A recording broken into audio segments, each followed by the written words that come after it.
देश को दिला देने वाले कोलकाता के निर्भया कांड पार्ट 2 को 9 दिन बीत चुके हैं। निर्भया कांड जैसा ही गुस्सा, गम, तकलीफ है।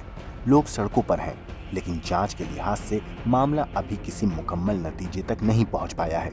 ममता बनर्जी दावा कर रही हैं कि कोलकाता पुलिस जांच का काम 90% पूरा कर चुकी थी, लेकिन इसके बाद हाईकोर्ट के आदेश पर जांच सीबीआई को सौंप दी गई। सीबीआई टीमों की ये जबरदस्त हलचल बता रही है कि केंद्रीय जांच एजेंसी ने इस केस को खोलने में पूरी ताकत झोंक दी। लेकिन दो सवाल अहम हैं। पहला, 8 दिन बाद भी मामले का पूरी तरह खुलासा क्यों नहीं, और दूसरा, संजय राय के अलावा कोई और शामिल था या नहीं, इस पर अब तक स्थिति साफ क्यों नहीं है। इस बीच सीबीआई तेज रफ्तार के साथ पूछताछ के सिलसिले को आगे बढ़ा रही है। नए सिरे से सबूत जुटाने की कोशिश की जा रही है। जांच के लिहाज से देखें तो 10 लोगों की लिस्ट बनी है जिनको तलब किया गया है। इसमें सिक्योरिटी सुपरवाइजर से लेकर गार्ड तक हैं। उनकी तैनाती और ड्यूटी रोस्टर मंगाया गया है। 4 डॉक्टरों से पहले ही पूछताछ हो चुकी है जो उस रात पीड़िता के साथ नाइट ड्यूटी पर थे। सीबीआई की टीमें डिजिटल सबूत जुटा रही हैं। ये वो 3D स्कैनर है जिसको लेकर सीबीआई की खास टीम मौके पर पहुंची थी। मकसद ये है कि पता किया जाए कि वारदात की जगह पर संजय राय ही मौजूद था या फिर कोई और भी था। डिजिटल सबूत काफी मददगार हो सकते हैं। कल ही उन 4 डॉक्टरों से सीबीआई ने पूछताछ की जो उस अभागी रात को आरजीकर अस्पताल में पीड़ित लेडी डॉक्टर के साथ नाइट ड्यूटी पर थे।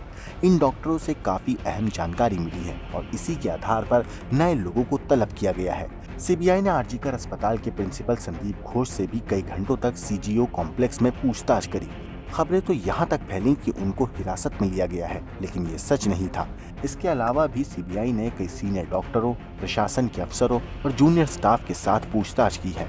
सीबीआई ने आधिकारिक रूप से अब तक मामले से जुड़ी कोई जानकारी शेयर नहीं की है, लेकिन वो लगातार सबूत जुटा रहे हैं। कई बार टीम अस्पताल जाकर सेमिनार हॉल भी गई, वहां से भी सबूत जुटाए गए। उधर मामले की जांच कोलकाता पुलिस से सीबीआई को जाने के बाद अब कोलकाता पुलिस कह रही है कि इस केस में कई अफवाहें फैल रही हैं जिनको रोका जाना चाहिए। The photographs of 9 people have already matched, and on interrogating these people, we have found out some more people who have accompanied them. Maybe their photographs are not there as in the photographs which we have circulated, but we are arresting them as well. So this is something which I wanted to appeal to all of you, that please you can provide, and all the citizens of Calcutta, that whatever vandalism which has happened, anybody who is responsible will arrest him. I would like to request you all that there are far too many rumors are floating.